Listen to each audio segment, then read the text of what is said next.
할렐루야. 우리 사 인사합시다. 사랑합니다. 축복합니다. 우리가 지난주에 아브라함의 기도에 대해서 묵상했죠. 아브라함의 기도. 하나님은 아브라함의 기도를 기뻐 받으신 줄로 믿습니다. 기도를 하고 난 다음에 하나님이 기뻐해야 되잖아요. 그러려면 첫째로 믿음으로 기도를 드리자. 한번 따라서 믿음으로 기도합시다. 두 번째는 겸손함으로 기도합시다. 세 번째는 뭘까요? 다른 영혼을 중보하며 기도합시다. 시작. 중보하며 하는 기도. 네 번째는 포기하지 않는 기도. 그렇죠. 끝까지 기도합시다. 우리 한몸의 모든 성도들이 하나님을 기쁘게 하는 기도의 주인공 되기를 축원합니다. 자, 오늘은 야곱의 기도를 통해서 누가 기도하는가라고 하는 제목으로 말씀을 전하고자 합니다. 여러분, 누가 기도할까요? 할렐루야. 내가 기도해야 되잖아요. 그렇죠? 우리가 하나님 앞에 나아가 기도하려면 어떻게 할 때 기도할 수 있냐라고 하는 거예요. 야곱이 하나님 앞에 나아가서 기도하는데 어떻게 하니까 야곱이 하나님께 나아가 기도했을까? 그 첫째가 뭐냐면 하나님을 아는 자가 기도합니다. 자, 한번 따라해 봅시다. 하나님을 아는 자가 기도합니다. 시작. 자, 본문의 말씀 22절 한번 읽어볼까요? 자, 본문의 말씀 22절 시작.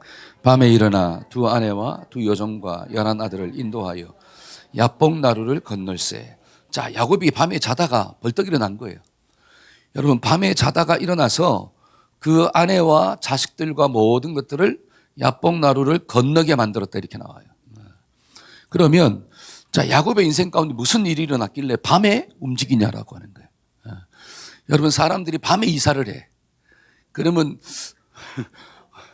어떤 일이 일어난 거예요? 급한 일이 일어난 거죠. 여러분, 전쟁 나면 어떻게 해야 돼요? 밤이라도 가야 돼요. 피난을 가야 돼. 여러분, 밤에 이사를 한다, 밤에 움직인다라고 하는 것은 야곱의 인생 가운데 엄청난 일이 일어났다라고 하는 사실이, 위기가 닥쳤다라고 하는 거죠. 자, 그러면 그 위기가 뭐냐라고 하는 거예요. 자, 6절. 자, 6절입니다. 자, 사자들이 시작. 사자들이 야곱에게 돌아와 이르되 우리가 주인의 형 에서에게 이른즉 그가 400명을 거느리고 주인을 만나러. 자, 에서가 동생을 만나러 오는데 몇 명을 데리고 와요? 400명을 데리고 온대요. 여러분, 고대 근동 지역에서는 400이라고 하는 숫자는 소규모의 군사 집단을 가리킬 때 쓰는 단어예요. 그러니까 400명을 움직였다라고 하는 것은 지금 이 에서가 뭐를 동원했다는 거예요? 군대를 동원했다는 뜻이에요. 군대. 아니, 동생을 만나러 오는데 400명의 군사를 데리고 와요. 그 이유가 무엇일까요? 우리가 성경을 좀 읽어보면 20년 전에 이 야곱이 형 에서의 축복을 어떻게 했어요? 빼앗아 버렸다라고 하는 거예요. 여러분, 팥죽한 것을 만들어 놓고 형이 막 사냥 갔다가 돌아왔습니다. 배가 너무 고파요. 그때 형한테 이야기해요. 팥죽 한 그릇 줄 테니까 너 나에게 뭐를 달라? 장자의 명분을 달라. 아니, 형이 배고파 죽겠는데 팥죽 붉은 죽을 그냥 줄 수도 있는데 이걸 하나 주면서 뭘 달라고 하는 거예요? 장자의 직분을 달라고 하는 거예요. 그러니까 배가 너무 고파가지고 줘버렸어. 자, 그리고 난 다음에 그의 아버지 이삭이 눈이 어두워집니다. 그래서 그 아들을 축복하려고 그 에서를 불러가지고 이야기합니다. 네가 날 위하여 사냥을 하고 맛있는 음식을 좀 만들어 와라. 그러면 내가 너에게 축복을 할 것이다. 요 이야기를 누가 딱 엿들었어요? 리브가가 들었네요. 그러니까 리브가가 야곱을 막 부릅니다. 야곱아, 너 빨리 형 옷을 입고 막 몸에 털을 붙이고 그 다음에 내가 만들어준 음식을 가지고 아버지한테 가라. 그러면 아버지가 너에게 축복할 거야. 그러니까 야곱이 뭐라 그러죠? 어머니, 축복은커녕 저주를 받으면 어떡합니까? 내가 목소리도 있잖아요. 제가 지금 목소리가 좀 감기 걸려가지고 목소리도 나는 야곱 목소리고 형에서는 막 걸걸하고 또 형을 만지면 털이 북슬북슬하고 나는 어떻게 해요? 털이 없어. 그러니까 쌍둥이로 태어났는데 너무 달라요. 내가 볼 때는 이란성 쌍둥이 같아. 일란성이 아니라 너무 달라요. 그러니까 이 이삭이 보고 난 다음에 너 어떻게 아버지를 속일 수가 있느냐? 저주를 받을까 내가 무섭습니다. 그러니까 엄마가 뭐라고 이야기하느냐? 저주는 내가 받을 테니까 너는 걱정하지 말고 아버지한테 가져가라. 딱 가져갔는데 막 눈이 안 보이니까 가까이 불렀어요. 근데 에서의 옷을 입어가지고 냄새는 에서야. 근데 목소리는 누구야? 야곱이야. 헷갈려. 근데 어떻게 돼요? 에서인 줄 알고 축복을 해준 거예요. 장자의 모든 축복을 다 주었습니다. 그리고 난 다음에 에서가 음식을 마련해 가지고 돌아오니까 뭐라고 이야기하느냐? 네 동생 야곱이 너희의 축복을 다 빼앗아갔다. 아버지 남은 축복이라도 좀 주세요 라고 하니까 남은 축복이 있다 없다? 없다는 거예요. 그러니까 이 에서가 막 속에서 분노가 올라오는 거예요. 그 분노가 올라오면서 뭐라고 이야기하느냐? 오늘 어머니와 아버지가 곡할 때가 이를 것입니다. 이건 뭐냐? 내가 야곱을 죽이겠나이다. 이렇게. 지난번에도 나를 속이더니만 오늘도 나를 속여서 내 모든 것들을 빼앗아 갔습니다. 야곱을 죽이려고 했어요. 그러니까 그 야곱이 어떻게 합니까?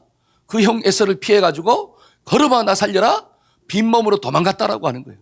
그 도망간 세월이 몇 년이 흘렀느냐? 20년의 세월이 흐른 거예요.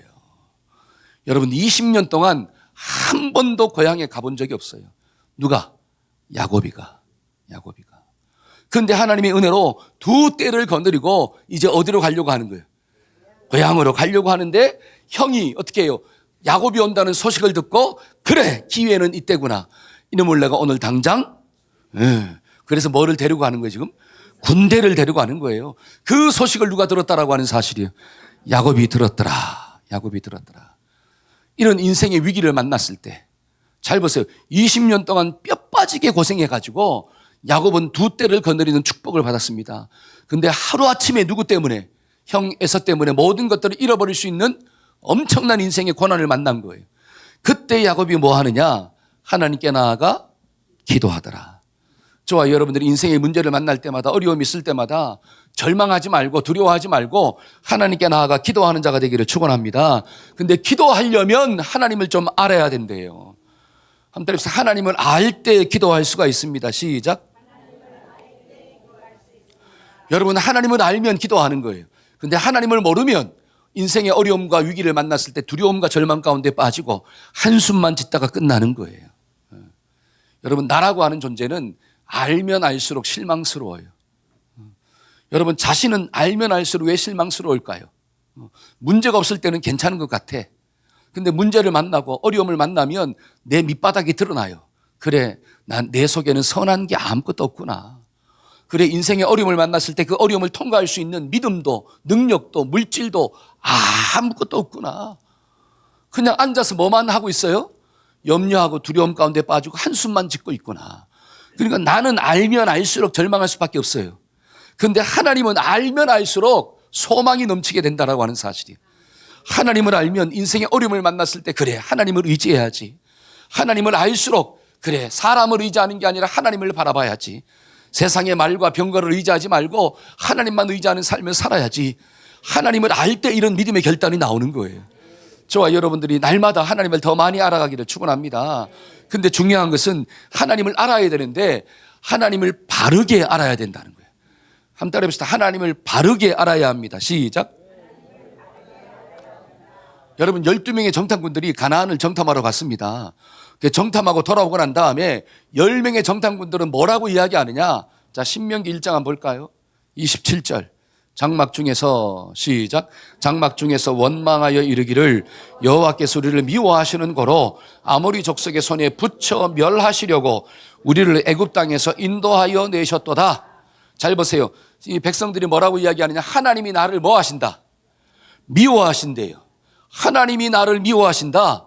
그래서 아모리 족속의 손에 붙여 죽이려고 가나안 사람들의 손에 붙여서 나를 멸망시키려고 잘 살고 있는 애굽에서 건져내었도다. 이렇게 나오는 거예요. 하나님이 나를 애굽에서 건져내신 목적이 뭐냐? 애굽에서 죽게 안 만들고 아모리 사람 손에 붙여서 죽게 만들려고 나를 어떻게 했다? 건져내었다. 지금 자 10명의 정탐꾼들은 하나님을 아는데 어떻게 알고 있느냐? 하나님이 나를 미워한다. 내가 기도하면 하나님이 응답을 안 해준다. 저 사람이 기도하면 응답하는데 내가 기도하면 안 해준다. 저 사람은 하나님이 이뻐하는 것 같은데 누구는 미워한다? 나는 미워하는 것 같아. 고난을 만나도 저 사람은 다 피해가는데 나만 고난을 만나는 것 같아. 저 사람은 그냥 찍어도 정답인데 나는 찍어도 뭐야? 오답이야. 누구만 재수 없는 사람 같아요? 나만 재수 없는 사람 같아. 잘 보세요. 하나님을 아는데 어떻게 아느냐? 하나님이 나를 미워하신다는 거예요. 하나님이 나를 싫어하신다는 거예요. 그러니까 가는 것마다 누가 방해하느냐? 하나님이 방해하고 있다라고 하는 거예요. 그러니까 믿음의 언어가 나가는 게 아니라 불신의 언어가 나가는 거고 원망과 불평 언어가 선포되는 거예요. 근데 반대로 여호수아 갈렙은 하나님을 어떻게 알고 있습니까? 민수기 14장 한번 볼까요? 8절과 9절. 8절 다 같이 한번 읽어봅시다. 시작. 여호와께서 우리를 기뻐하시면 우리를 그 땅으로 인도하여 들이시고 그 땅을 우리에게 주시리라. 이는 과연 젖과 꿀이 흐르는 땅이니라. 자, 하나님이 나를 어떻게 하신다? 하나님이 나를 어떻게 기뻐하시면, 이 말은 다른 말로 하나님은 나를 사랑하신다. 하나님은 나를 볼 때마다 너무 좋아하신다. 한번 해서 하나님은 나를 사랑하십니다. 시작. 그게 좀 믿어지십니까?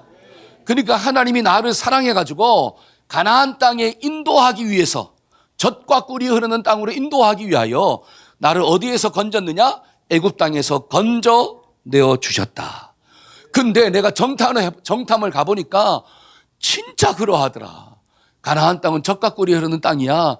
그런데 문제가 하나 있어. 그게 뭐냐 하면 아모리 족속, 가나안 족속들이 살고 있다는 거야. 그런데 그 가나안 족속이 너무 커가지고 그들과 나를 비교하면 메뚜기 같아. 그런데 걱정하지 말래요. 한번 해봅시다. 걱정하지 맙시다. 왜일까요? 하나님이 나를 사랑하신다는 거야. 하나님이 나를 사랑하시면 그 강력한 하나님이 그 가나안 족속을 쫓아내 주시고 우리가 기도함으로 믿음을 가지고 올라가면 저들은 우리의 밥이 될 거야. 걱정하지 말자. 잘 보세요. 지금 여호수아 갈렙은 하나님을 어떻게 알고 있는 거예요? 하나님은 나를 어떻게 하신다? 사랑하신다. 하나님은 나를 기뻐하신다. 하나님은 나를 이뻐하신다. 때문에 저 땅은 반드시 누가 주셨다? 하나님이 주셨다. 그런데 문제가 있어. 무슨 문제? 가나안 족속들이 살고 있다는 거예요. 그런데 그것도 문제가 안 된대요. 왜? 하나님이 나를 사랑하기 때문에 하나님이 알아서 쫓아내 주실 거야. 우리는 기도하고 올라가기만 하면 돼. 하나님을 바르게 하니까 믿음의 언어가 나오는 거고, 하나님을 바르게 하니까 도전하는 자세가 나온다라고 하는 사실이에요. 저와 여러분들은 하나님을 어떻게 알고 있습니까? 하나님을 바르게 알고 있나요? 잘못 알고 있나요? 잘 알고 있나요? 그 바르게 하는 믿음이 나를 살리는 거예요. 하나님은 나를 사랑하십니다. 시작. 믿으십니까? 아이, 목사님, 하나님이 사랑하는데 어떻게 이런 권한을 주셨나요? 그러면 그 권한을 통해서 나에게 뭐 하고자 하는 거예요? 하실 말씀이 있다는 뜻이에요. 그 권한을 통하여 하나님이 나에게 가르쳐 줄 게 있다라고 하는 뜻이에요. 그러면 권한 자체도 뭐라고 하는 거예요? 하나님의 사랑의 사인이에요. 여러분, 그런 믿음이 있으면 권한을 만났을 때 하나님께 나가 기도하는 자로 사는 거예요. 그런데 하나님에 대한 그 선하심의 믿음이 없기 때문에 권한을 만나면 왜 나만 이런 권한을 만나야 되냐고, 저 사람은 아는 문제가 없는데 왜 나만 이런 고통을 겪어야 하냐고 하나님을 향해 원망하고, 뭐가 툭 나와요? 입이 툭 나와가지고 싫어요, 안 해요, 못해요 하다가 인생 끝난다라고 하는 사실이. 우리는 하나님을 알 때 하나님은 정말로 나를 사랑하시는구나, 요 믿음이 좀 있어지기를 축원합니다. 아멘. 여러분, 야곱도 하나님을 알았어요. 근데 야곱이 아는 하나님은 어떤 하나님일까요? 이거 참 중요합니다. 여러분, 삼촌 라반의 집으로 도망갈 때 야곱이 장가를 갔을까요? 못 갔을까요? 네, 총각의 몸으로 간 거예요. 근데 그때 총각이 몇 살이었느냐? 한 70이 넘었대요. 지금 나이로 생각하면 안 돼요. 아시겠죠? 지금 나이는 70은 이제 갈 때가 됐지만, 예를 들어서 그때는 70은 중년이야. 중년의 초반이야. 쌩쌩한 나이예요. 여러분, 야곱이 140이 넘어 죽었습니다. 그렇잖아요. 그러니까 70이 넘어서 장가를 못 갔습니다. 그런데 도망가는데 거기서 뭐를 갔네? 장가를 갔어요. 삼촌 라반의 집에서 장가를 갔어요. 할렐루야. 여러분, 다른 사람이 장가 가는데 별로 안 좋아요. 여러분, 노총각이 장가 갔다는 게 얼마나 경사입니까? 결혼 못할 줄 알았는데 결혼했다라고 하는 거예요. 우리 고집사는 결혼 못할 줄 알았는데 막 결혼해버렸어요. 할렐루야, 막 찬송을 부르잖아요. 찬송을 불러요. 근데 자식도 못 놓을 줄 알았는데 자식을 갖다가 낳았어요. 그것도 몇 명을 낳았는데 13명을 낳았어. 이야, 아들만 12명, 딸 하나 13명. 엄청난 자식을 낳았다라고 하는 사실이에요.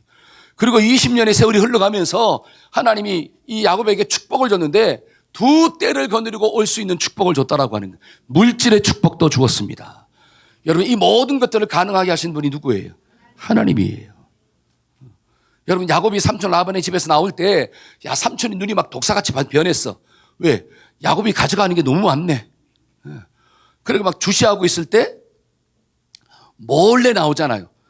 삼촌 몰래 나오지 않습니까? 근데 3일 있다가 알은 거야. 그러니까 라반이 있잖아요. 야곱을 잡으려고 쫓아갑니다. 쫓아가요. 근데 그날 저녁에 하나님이 라반의 꿈에 나타나가지고, 야곱아, 아니, 라반아, 라반아, 너 야곱을 건드리면 너는 죽을 거야. 건드리지 마. 꿈속에 하나님이 나타나가지고 야곱을 건드리지 말래. 그러니까 야곱을 보고 난 다음에 어떻게 합니까? 건드릴 수는 없고, 너 왜 내 거 가져갔냐? 드라빔. 근데 누가 가져갔어요? 근데 말 한 장에 내려서 안 내리잖아. 못 찾고 어떻게 돌아가는 거야. 그러니까 하나님이 누구를 지켜줬느냐? 야곱을 지켜줬다라고 하는 사실이에요. 잘 보세요. 제가 왜 이런 얘기를 하느냐? 지금 야곱은 20년의 삶을 살면서 하나님이 어떤 분인가를 알았다라고 하는 것입니다. 빈손으로 갔지만 두 떼를 거느리고 돌아오게 하신 하나님.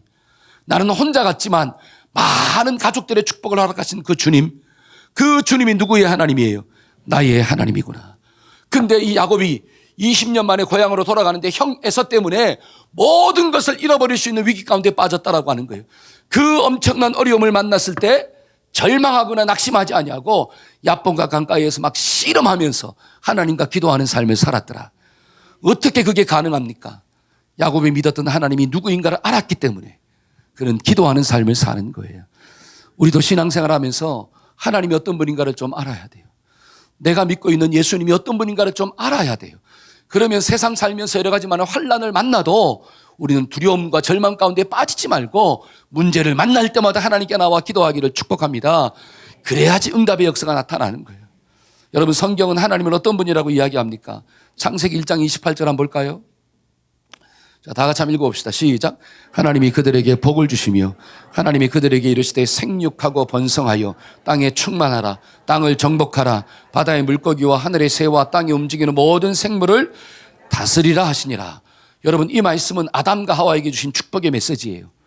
제일 먼저 주신 말씀이 뭐냐? 하나님이 그들에게 뭐를 주시며 복을 주시며. 이게 하나님의 마음이에요. 하나님은 오늘도 이 땅에서 저와 여러분들이 하나님이 주시는 복을 받고 살기를 원하고 있어요. 이게 하나님은 좋으신 하나님이구나. 여러분, 창세기 12장에 하나님이 아브라함을 부를 때도 동일한 말씀을 하고 있습니다. 1절과 2절 한번 볼까요? 자, 여호와께서 시작. 여호와께서 아브라함에게 이르시되 너는 너의 고향과 친척과 아버지의 집을 떠나 내가 내게 보여줄 땅으로 가라. 내가 너로 큰 민족을 이루고 내게 뭐를 주어? 복을 주어 너의 이름을 창대케 하리니 너는 뭐가 될지라? 복이 될지라. 여러분, 하나님이 아브라함을 부를 때 주시는 메시지가 뭐냐? 너는 복을 받을 거야. 너는 복의 본질이 될 거야. 왜? 하나님이 함께 하시기 때문에. 이게 누구의 마음이에요? 나를 향한 주님의 마음이에요. 이게 정말로 믿어지십니까? 그러면 살다가 어려움을 만났을 때, 살다가 고난의 터널을 통과할 때 우리가 어떻게 해야 되느냐? 하나님께 나와 기도해야 돼요. 하나님, 인생의 위기를 기회로 바꾸어 주옵소서. 이 고난을 통하여 하나님 나에게 복을 주옵소서. 고난이 고난으로 끝나지 말게 하시고 고난을 통하여 하나님을 더 깊이 있게 알아갈 수 있도록 하나님 도와주세요. 그렇게 기도하는 우리 모두가 되기를 축원합니다. 혹시 인생의 어려움을 만난 분들이 있습니까? 그 어려움 속에서 절망하지 마세요. 하나님은 나에게 복 주시는 하나님이에요. 나를 형통의 길로 인도하시는 하나님이에요. 우리의 심령 가운데 시온의 대로를 허락하시는 하나님인 줄로 믿습니다. 그러면 내 마음이 힘들 때마다 주님께 나와 기도하면 하나님이 만져주시고 위로해 주시는 거구나. 여러분, 에스겔서에 있는 말씀을 보니까 이런 말씀이 있습니다. 36장 37절 한번 읽어봅시다. 주 여호와께서 시작. 주 여호와께서 이같이 말씀하셨느니라. 그래도 이스라엘 족속이 이같이 자기들에게 이루어 주기를 내게 구하여야 할지라. 내가 그들의 수요를 양떼같이 많아지게 하되. 잘 보세요. 에스겔이 언제 활동했던 선지자죠? 에스겔. 여러분, 에스겔은 남유다가 망할 때 1차, 2차, 3차에 걸쳐 바벨론의 침공을 받잖아요. 그때 1차 때 잡혀간 사람이 누구냐면 다니엘이에요. 2차 때 잡혀간 사람이 누구냐? 에스겔이에요. 그러면 에스겔은 지금 어디에서 활동하고 있느냐? 바벨론 지역에서 잡혀서 활동하고 있는 거예요. 아직 남유다는 완전히 망한 상태가 아니에요. 근데 하나님께서 에스겔에게 뭔 환상을 줬느냐? 야, 이스라엘 백성들이 남유다가 바벨론한테 망하고 70년 동안 바벨론을 섬길 거야. 70년 동안. 그런데 70년이 끝나면 하나님이 이스라엘 백성들을 고국으로 돌아오게 할 거야. 근데 이게 하나님의 뜻인데 네가 이것을 가지고 기도해야지 하나님이 이것을 이루어 줄 거야. 잘 보세요. 에스겔이 만난 하나님이 뭐냐면 하나님은 이스라엘 백성들을 심판했지만 심판으로 끝내지 않는다는 뜻이에요. 심판의 목적이 뭐냐? 그들을 회복시키고 구원하는 게 목적이다라고 하는 거예요. 그러니까 70년의 세월이 흐르면 반드시 내가 이들을 이끌고 올 거야. 그런데 이 하나님의 뜻을 가지고 네가 뭐 해라? 그 포로의 기간을 통과하면서 뭐 해라? 기도하라는 거예요. 그 포로의 기간을 통과하면서 절망하고 낙심하고 힘들어하고 죽겠다 그러고 원망하고 그렇게 살지 말고 하나님의 그 구원의 약속을 믿고 네가 그 고난의 터널을 지나갈 때 기도함으로 통과해. 그러면 하나님이 역사하실 거야. 여러분, 에스겔이 하나님이 어떤 하나님인가를 깨달았으니까 그래, 심판이 목적이 아니라 구원이 목적이구나. 이걸 가지고 어떻게 하라고? 하나님이 기도하라고 하셨구나. 그래서 그 포로의 기간 얼마나 힘들어요. 얼마나 괴롭습니까? 그 고난의 터널을 지나갈 때 하나님 앞에 기도하는 자로 살았구나. 저와 여러분들의 마음 가운데 하나님의 말씀이 있다면 때로는 자식을 키울 때 고난의 터널을 지나가는 부모도 있잖아요. 그러면 하나님의 언약의 말씀을 좀 붙잡아야 돼요. 심판이 목적이 아니라 구원이 목적이구나. 그러면 그 말씀을 붙잡고 어떻게 하냐? 부모가 막 기도하는 삶을 사는 거야. 기도함으로 자녀를 양육하기 시작하는 거예요. 그러면 그 고난의 터널이 고난으로 끝나는 게 아니라 하나님의 은혜의 축복을 경험하는 축복의 기회가 될 줄로 믿습니다. 그래서 뭐 하라는 거예요? 기도하라는 거예요. 언제? 하나님을 알고, 한번 따라서 하나님을 알고 하나님을 믿고 기도합시다. 아멘. 여러분, 예수님이 승천하실 때 제자들한테 하신 말씀이 뭐예요? 너희가 본 그대로 인자는 다시 올 거야. 재림에 대한 약속을 하셨어요. 저는 이 말씀을 믿습니다. 주님이 반드시 이 땅 가운데 다시 오신다는 걸 믿어요. 여러분, 초림의 목적은 구원이지만 재림의 목적은 심판이에요. 저는 이걸 믿기 때문에 이 땅을 살아갈 때 사탄이 유혹하고 내 마음이 세상으로 자꾸 향할 때 하나님 앞에 나와 기도하는 거예요. 하나님, 주님이 반드시 다시 오신다고 하셨는데 그 다시 오실 때의 목적은 심판인데 하나님, 내가 주님의 심판대 앞에 섰을 때 칭찬받는 자가 될 수 있도록 하나님 도와주세요. 그러려면 내가 세상으로 마음이 향하면 안 됩니다. 내 마음을 좀 지켜달라고, 사탄의 유혹에서 이기게 해달라고 기도하는 거예요. 하나님이 어떤 분인가를 알고 기도할 때 하나님의 응답이 주어지는 거구나. 저와 여러분들이 하나님을 알고 기도하는 복된 성도가 되기를 축원합니다. 두 번째로 우리가 어떤 사람이 기도할까요? 영적인 복에 대한 가치를 아는 사람이 기도합니다. 한번 따라해 봅시다. 영적인 복에 대한 가치를 알아야 합니다. 시작. 자, 26절 한번 읽어볼까요? 그가 이르되, 자, 시작. 그가 이르되 날이 세려하니 나로 가게 하라. 야곱이 이르되 당신이 내게 축복하지 아니하면 가게 하지 아니하겠나이다. 자, 하나님이 지금 야곱한테 뭐라고 하느냐? 야, 날이 새려고 한다. 나를 좀 가게 해라. 그러니까 야곱이 뭐라고 하냐? 아, 하나님 안 돼요. 하나님 나에게 뭐 주지 아니하시면, 축복을 주지 아니하시면 절대로 이거 놓을 수가 없어요. 그러니까 한두 뼈를 팍 때렸는데 어떻게 돼요?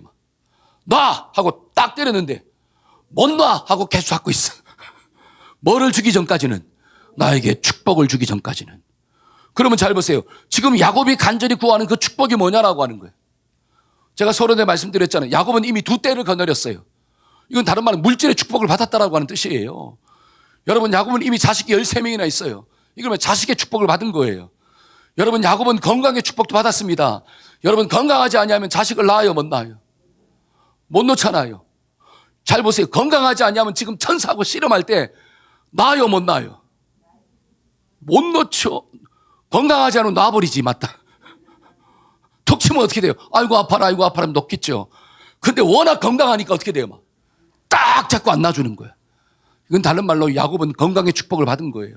여러분, 물질의 축복도 받았죠. 건강의 축복도 있죠. 자식의 축복도 있죠. 뭘 또 바랍니까?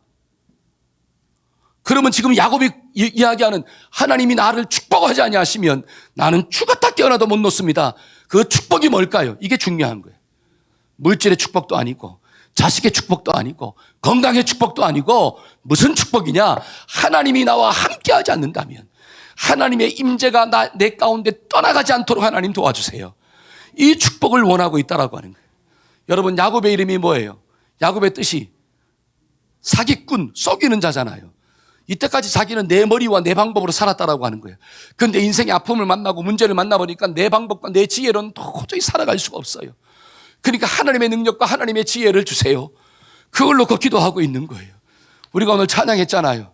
내 힘이 아닙니다. 내 지혜가 아닙니다. 오직 주님의 힘과 지혜로 살아갈 수 있도록 하나님 도와달라고. 하나님이 내 인생의 주인 되어주셔서 하나님의 지혜로 하나님의 능력으로 통과할 수 있도록 하나님 도와주세요. 물질도 안 되고 자식도 안 되고 건강도 아니고 오직 누구? 오직 하나님 한 분밖에 없습니다. 이걸 지금 야곱이 뭐 하고 있는 거예요? 기도하고 있는 거예요. 여러분, 이거를 구하려면 하나님의 가치를 알아야 되잖아요. 영적인 축복의 가치를 알아야 되잖아요. 그럴 때 이것을 구하는 자로 사는 거예요. 왜 많은 사람들이 하나님을 구하지 아니하고 육신의 물질 또는 육신의 어떤 자식의 형통, 건강 이런 것만 구하고 끝날까요? 하나님의 가치를 몰라요. 하나님의 가치를 깨닫지 못해요. 그러니까 주님 앞에 나와서 엉뚱한 것만 구하다가 인생 끝난다라고 하는 사실이. 여러분, 시편에 있는 말씀은 이런 말씀이 있습니다. 시편 132편 한번 볼까요? 자, 작가가 미상이에요. 누가 지은지는 몰라. 그러나 많은 신학자들은 다윗이 지었다라고 이야기해요. 자, 2절 한번 읽어봅시다. 시작. 그가 여호와께 맹세하며 야곱의 전능자에게 서원하기. 자, 지금 이 다윗이 하나님 앞에 맹세하고 서원하며 기도한다는 거예요. 자, 3절입니다. 시작. 내가 내 장막집에 들어가지 아니하며 내 침상에 오르지 않. 만약에 이 시를 다윗이 지었다면 장막집은 궁궐이겠죠. 얼마나 좋은 집이에요. 궁궐에 들어가지 않겠다. 내 침상 얼마나 좋은 침대일까. 왕이 자는 침대인데 그 비싼 침대도 내가 올라가지 않겠다. 그 다음에 4절입니다. 자, 시작. 내 눈으로 잠들게 하지 아니하며 내 눈꺼풀로 졸지 하지. 내가 잠들지 않겠다는, 잠자지 않겠다는 거. 뭐가 임하기 전까지는. 내가 간절히 원한 그 소원이 이루어지기 전까지는. 자, 5절. 그러면 다윗의 소원이 무엇일까요? 여호와의 처소. 시작. 여호와의 처소 곧 야곱의 전능자의 성막을 발견하기까지 하리이다. 지금 야곱의 이 다윗의 가장 간절한 소원이 뭐예요? 성막을 발견하는 거예요. 여러분, 성막에는 뭐가 있어요? 성막은 하나님을 만나는 장소예요. 성막에는 언약궤가 있어요. 지성소에 언약궤가 있습니다. 그 언약궤를 찾기까지, 그 언약궤가 예루살렘으로 들어오기까지 나는 자지도 아니하고 침상에 올라가지도 아니하고 내 궁궐 집에 들어가지도 않겠습니다. 이걸 이야기하는 거예요. 그 다음에 6절. 자, 우리가 시작. 우리가 그것이. 자, 드디어 언약궤를 어떻게? 기란 여아림. 이게 에브라다가 기란 여아림을 이야기하는 거예요. 그걸 찾았다라고 하는 사실이야. 그 언약궤를 찾고 어떻게 합니까? 그 언약궤를 가지고 오잖아요. 그때 다윗이 어떻게 합니까? 언약궤가 올 때 막 찬양을 하면서 뭐 하더라? 막 춤을 추더라는 거예요. 일부 예배 때 제가 이야기했는데 우리 성화자매가 있는데 성화자매는 앞에 찬양 인도하다가 막 춤을 춰. 이렇게 기뻐 뛰며 막 춤을 춰. 하나님을 찬양하는데 막 춤을 추는 거예요. 그게 너무 간절한 소원이니까. 저는 여러분들도 하나님을 찬양하던 춤추기를 주의 이름으로 축원합니다. 집에서 또로또를 듣고 춤추지 마시고 하나님을 찬양하다가 막 춤을 좀 춰야 돼. 얼마나 기뻐 뛰며 춤을 추는지. 그 다음에 7절 한번 볼까요? 7절. 자, 시작. 우리가 그의 계신 곳으로 들어가서 그의 발등상 앞에서 엎드려 예배하리이다. 지금 다윗의 간절한 소망이 무엇입니까? 언약궤를 찾아오는 것이고 그 언약궤 앞에서 하나님의 임재 가운데 하나님을 예배하는 게 가장 큰 소원이고 기도의 제목이었습니다. 여러분, 이게 영적인 소원이에요. 영적인 축복이에요. 과연 우리는 하나님 앞에 기도할 때 육적인 것을 위해서 기도하고 있습니까? 아니면 영적인 것을 위해 기도하고 있습니까? 어떤 사람이 기도할까요? 여러분, 기도는 영적인 것에 대한 가치를 아는 사람이 기도하는 거예요.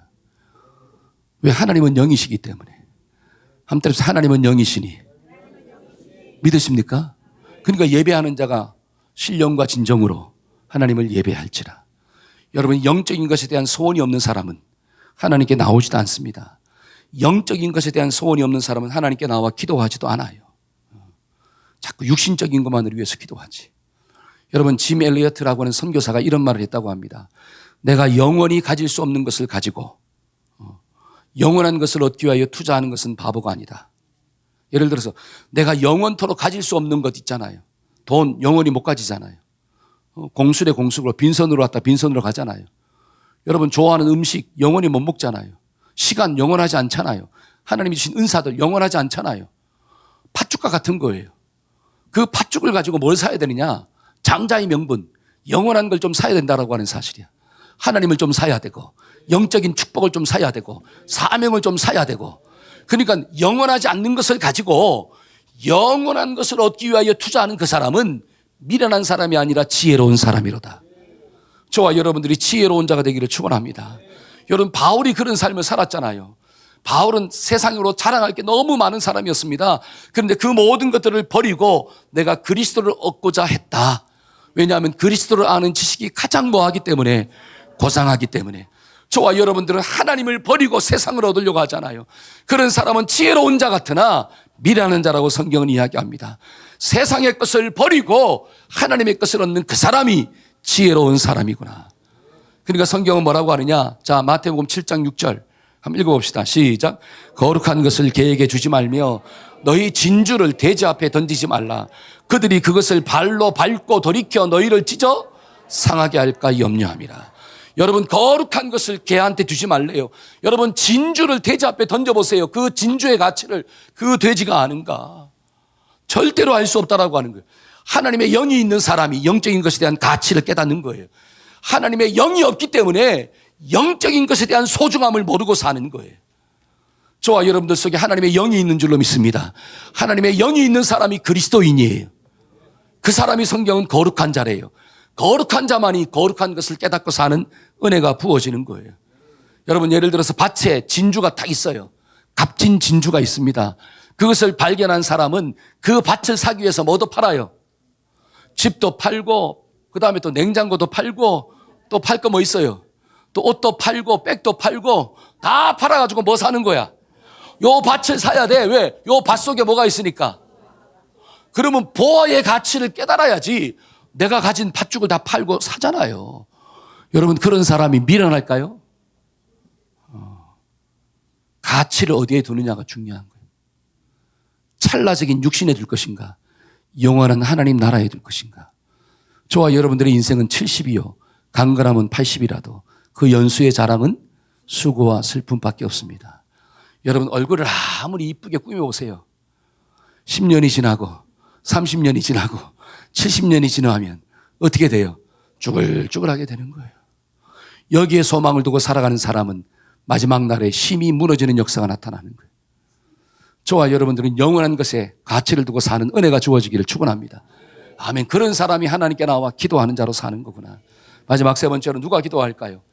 미래에 대한 변화, 내일에 대한 변화를 기대하는 사람이 기도합니다.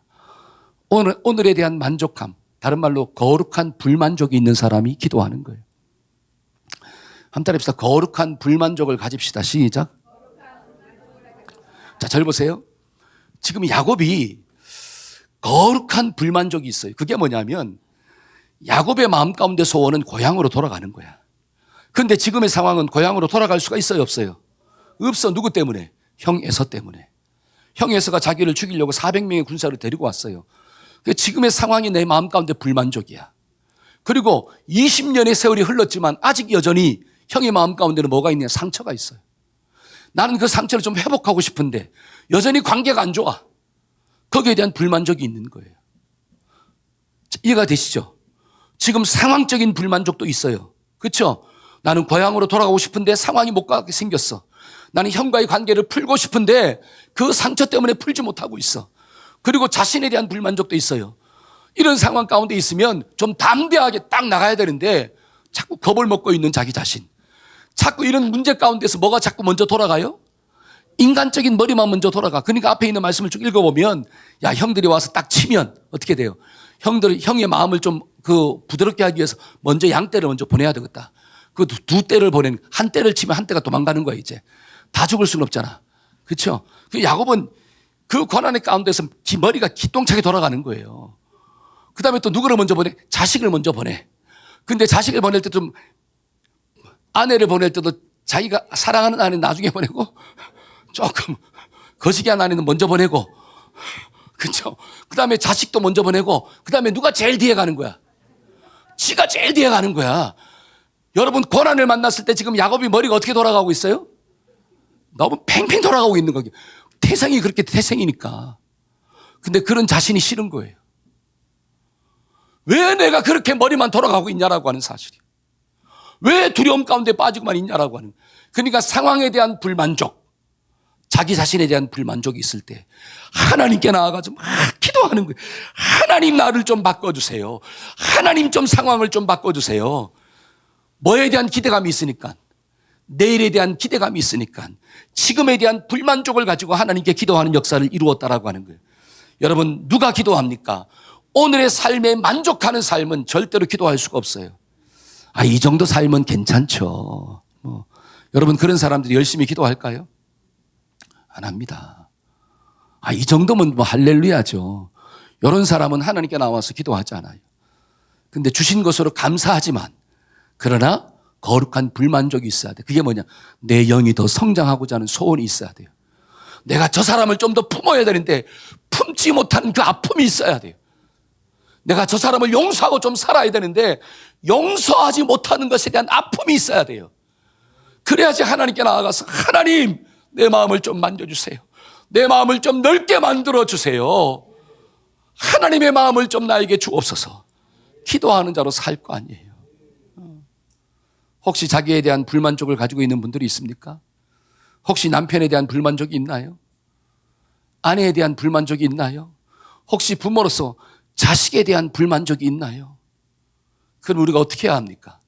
그 거룩한 불만족을 가지고 불평하고 원망하고 하나님을 향해 불신앙을 선포하는 게 아니라 하나님께 나와서 기도합시다. 기도하면 하나님이 바꿔주시는 거예요.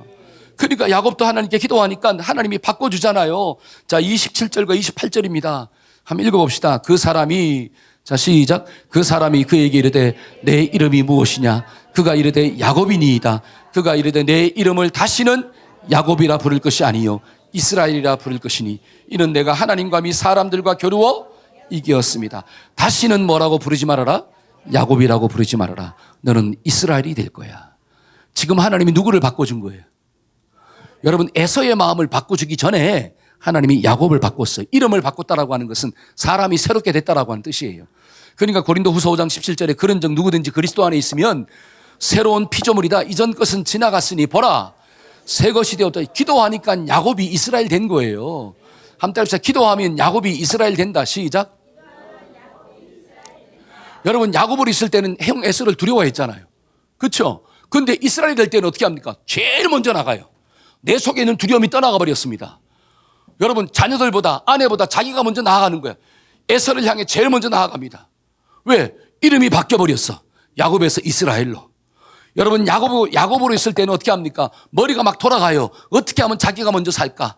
어떻게 하면 내가 피할까? 그런데 이스라엘이 되고 난 다음에 어떻게 하면 내가 먼저 대가를 지불할까? 사람이 바뀌었어요. 뭐 하니까? 기도하니까. 한번 따라해보세요. 기도하면 사람이 바뀌어야 합니다. 시작. 목사님, 저는 기도했는데 안 바뀌는데 잘못 기도하고 있는 거예요. 여러분, 기도하면 바뀌어야 돼요. 할렐루야. 여러분, 예를 들어서 운동하면 살이 빠져야 되잖아요. 다른 말로 건강해야 되잖아. 근데 운동했는데 건강을 잃어버렸어. 운동이 잘못된 거예요? 운동하는 방법이 잘못된 거예요? 어떤 사람, 목사님, 저 운동 안 할래. 왜? 운동해봤자 건강 더 잃었어요. 운동이 잘못된 게 아니라 운동하는 방법이 잘못된 거잖아요. 그 뭐를 바꿔야 돼? 방법을 바꿔야 돼. 여러분, 기도하면 반드시 바뀌게 돼 있어요. 누가? 내가. 하나님의 사람, 하나님의 영이 내 속에 들어오고 그 하나님의 영이 내 속에 충만하기 때문에 하나님의 사람으로 바뀌게 되어 있습니다. 뭐 하면? 기도하면. 근데 아직도 안 바뀐다? 잘못 기도하고 있는 거예요. 제대로 기도하고 있음에도 불구하고 안 바뀐다? 더 기도해야 돼요. 그러면 반드시 하나님의 은혜가 임하게 될 줄로 믿습니다. 여러분, 나만 바뀌는 게 아니에요. 기도하면 상황도 바뀌어요. 자, 33장 4절 한번 볼까요? 에서가, 자, 시작. 에서가 달려와서 그를 맞이하고 안고 목을 어긋 맞추고 그와 입을 맞추고 서로, 아니 실컷 군대를 데려왔는데, 여러분, 군대를 데려왔다라고 하는 것은 뭐를 주기 위함이요? 겁을 주기 위함이잖아요. 그런데 야곱을 보자마자 막 어떻게 막 끌어안고 목을 맞추고 막 우는 역사가 나타난 거예요. 관계가 회복되는 은혜가 주어졌습니다. 여러분, 기도하니까 하나님이 누구를 바꿨느냐? 에서를 바꿔버렸어요.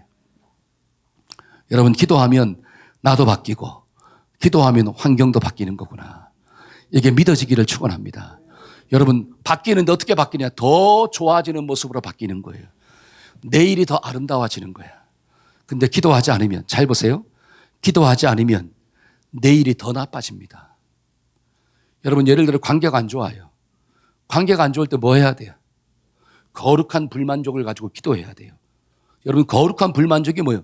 나는 지금 관계를 좋은 것을 원하고 있는데 안 좋아. 그러니까 기도하면 그 안 좋은 관계가 내일이면 또 그 다음 날이면 더 좋아지는 역사로 바뀌는 거예요. 근데 기도하지 않아. 그러면 관계가 더 꼬여지는 역사가 나타납니다. 왜? 기도하지 않기 때문에. 기도하면 바뀌지만 기도하지 않으면 더 꼬이는 거구나. 여기에 깨달아지기를 축원합니다. 아멘. 여러분, 인생에 어려움이 있을 때 기도하기를 소망합니다. 기도하면 하나님이 풀어주세요. 그냥 혼자 앉아서 가만히 있지 말고 생각만 하지 말고. 여러분, 예를 들어서 한나가 인생에 문제가 있잖아요. 여러분, 한나의 인생의 문제가 뭐예요? 세컨드에 핍박이 있는 거고 자식이 없는 거잖아요. 그 문제를 가지고 거룩한 불만족이 있어. 지금 상황 가운데서 내가 이대로 살 수가 없어요. 그러니까 하나님께 나와서 막 눈물로 기도했잖아. 그러니까 하나님이 어떻게 합니까? 한나를 바꿔버렸어.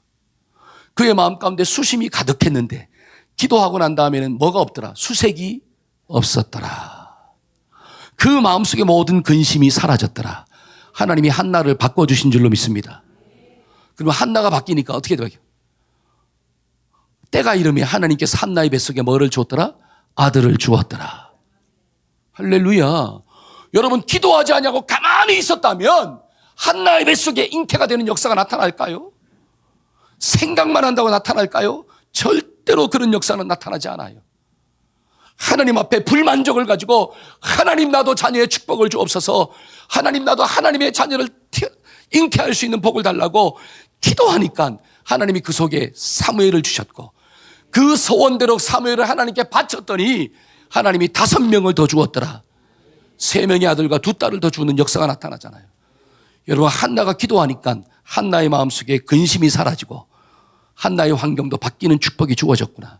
근데 기도하지 않았다면 여전히 한나는 마음속에 근심과 걱정을 가지고 살았고 여전히 자식은 없었을 거예요. 저와 여러분들에게 좀 깨달아지기를 축원합니다. 그래서 우리가 문제가 있을 때마다 거룩한 불만족을 가지고 좀 기도합시다. 불만족은 내일에 대한 소망이에요. 관계에 대한 회복이에요. 저와 여러분들이 이런 소망을 가지고 기도할 때 하나님의 은혜가 부어지는 거구나. 저는 말씀의 결론을 맺고자 합니다. 인생의 위기를 만났을 때 누가 기도할까요? 하나님을 아는 사람이 기도합니다. 하나님을 알 때 바르게 알자라고 하는 거예요. 2번째는 영적인 복에 대한 가치를 아는 사람이 기도합니다. 하나님의 임재에 대한 소원을 가지고 나아가기를 축복합니다. 마지막 3번째는 미래에 대한 변화와 기대감, 더 나은 내일에 대한 소망이 있는 사람, 더 나은 관계를 바라고 있는 사람들은 뭐 하느냐?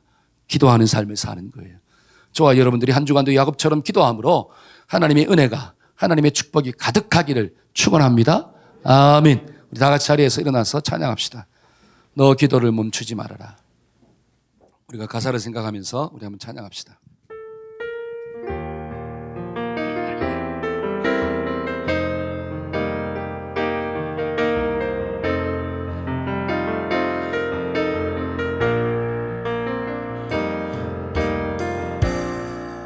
기도를 멈추지 마라. 눈앞의 상황이 마음을 눌러도 원망치 마라. 너의 입을 지켜라. 저들은 너의 입을 보고 있다. 마음을 뺏기지 마라. 내가 널 도우지 않는다는 소리에 너의 모든 게 불리해도 너는 기도를 계속하라. 아멘.